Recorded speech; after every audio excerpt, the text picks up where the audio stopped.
Okay, let's move on. I think probably the most interesting development, my friends, is what's happening at Fox. Well, I don't know if you've been following, but there's been a little bit of a spat that's starting to spill over. And who knows how much this will grow. I mean, I could care less about Fox. I don't watch them anymore. As much as I've enjoyed Sean Hannity in the past, or even appreciated Tucker Carlson and Laura Ingraham at times, I am no longer actively watching or participating as a consumer of Fox News services. But I'm always happy to hear and see when the infighting at Fox could possibly develop into the closure of this news network. I could be dreaming, who knows? But it's very interesting. Well, yesterday, something really interesting happened. And this is a news conference that maybe some of you were watching. Maybe you were watching it on Fox News. And around this time, Neil Cavuto is on air, and he decided to run a part of the press conference. And so let me run it for you here. Take these positions because you want an honest election. You don't oppose an audit of the vote because you want an accurate count. You don't oppose our efforts at sunlight and transparency because you have nothing to hide. You take these positions because you are welcoming fraud and you are welcoming illegal voting. Okay, so Kayleigh McEnany, she's speaking directly to the Biden team, the Biden campaign, Joe Biden himself, and basically accusing him of welcoming theft and fraud, okay? And I'm so glad that she is a woman of courage and is not afraid of, offending those Republicans that are just so concerned about the rhetoric. Our position is clear. We want to protect the franchise of the American people. We want an honest, accurate, lawful count. We want maximum sunlight. We want maximum transparency. We want every legal vote to be counted, and we want every illegal vote to be counted. I just think we have to be very clear. She's charging, the other side is welcoming fraud and welcoming illegal voting. That's right. She has more details to back that up. I can't in good countenance continue showing you this. I want to make sure that maybe they do have something to back that up. But that's an explosive charge to make, that the other side is effectively rigging and cheating. Whoa. Now, since when is Humpty Dumpty here? I know there's a Humpty Dumpty on CNN, but I mean, folks, look at him. Is he not? Does he not remind you of a Humpty Dumpty? I mean, I guess he's lost a bit of weight, but Neil Cavuto has never been a fan of President Trump. Anybody who's ever paid attention to his broadcasts and his reporting knows that he is not a fan of Trump. This guy is he's about as neutral as is obviously clear here. He's concerned about the explosiveness of what Kayleigh McEnany is charging the Biden team with. Now, isn't that interesting? Concerned with the explosive accusation. And then he claims that there's nothing to back it up. Well, obviously, again, here is a case of see no evil and hear no evil.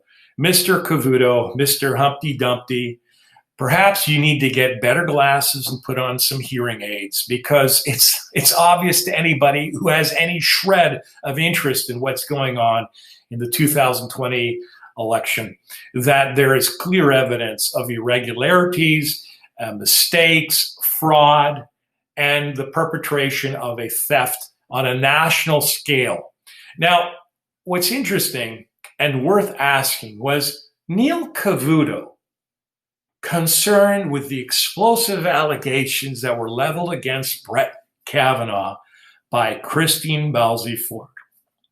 I think if you do your homework and you go back in time, and if you can find it on YouTube, you will discover that he, along with Chris Wallace, along with many of the personalities on Fox News, really didn't care about the explosive, slanderous accusations that were raised against Bret Kavanaugh, but were more than happy to air it and give it credence because she looked credible. She sounded credible. And of course, we all know that women like her don't lie.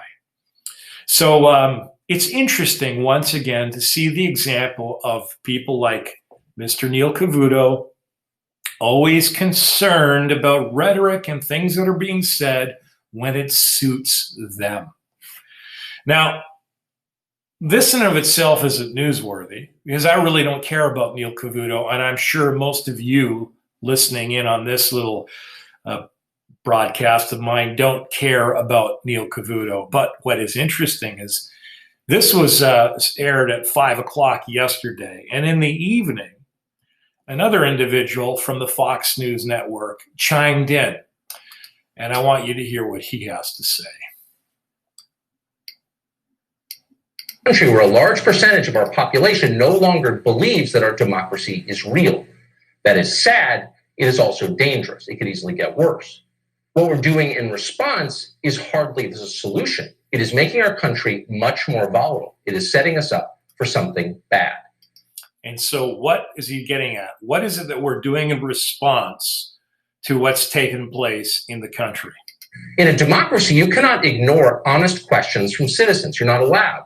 You can't dismiss them out of hand as crazy or immoral for asking. You can't just cut away from coverage you don't like. Whoa! Now, I don't know if you get that, but for you and I that are in the real world and we say it like we see it and we call balls and strikes, this probably doesn't seem earth-shattering. But in the world of major media, the fact that a personality like Tucker Carlson comes out on the same network that Neil Cavuto is part of, and basically, without naming names, calls him out, because that's exactly what Neil did. He cut away the minute, and I mean, it's interesting if you go back and watch the Neil Cavuto coverage. Kayleigh McEnany actually got out the charge that the Biden campaign is willing accomplice to this theft, if not encouraging it, and perhaps even guilty on the surface of actually instigating the theft.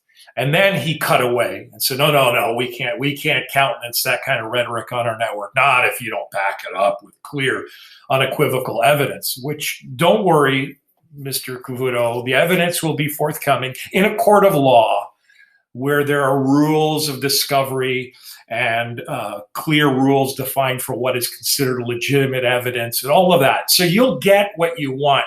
There is no reason on God's green earth that the Trump legal team would want to reveal everything that they have at this point, given the shenanigans and the sheer bold-face deceitfulness in the media and throughout the political establishment. Why on earth would the Trump team reveal its explosive evidence at this point, other than kind of sharing what they've shared at this point? It would be absolutely foolish to tip their hand to the enemy. And frankly, Neil and so many personalities like you are the enemy. And you have shown over the years that you can't handle sensitive information with integrity. But to my point, the fact that Tucker Carlson has gone out now on the same network on the same day, and without naming names, basically distanced himself from Neil Cavuto and called him out, because we all know that's what he's talking about, is fascinating. I wonder what's happening at Fox News today. And I'll give credit where credit is due. And Tucker, thank you. You did a good thing. I would just advise you. I mean, hey, it's your life, your career. I mean, I know you're making a good income where you are. It's always easier for someone like me to say something like this. But I would think twice about having anything to do with a network that clearly is as deceitful and dishonest and has decided to slap its customer base in the face. I mean, I was an avid listener of Fox News for many, many years. They lost me. They lost me for good on November the 3rd, and I'm not alone. Friends, we have every reason to hope that good things are coming yet. The light of day will expose the fraud, the theft, and the wickedness that abounds in the United States. But fret not, truth and justice and righteousness will prevail. And I believe with all my heart that President Donald J. Trump will be president still. Take care, everybody.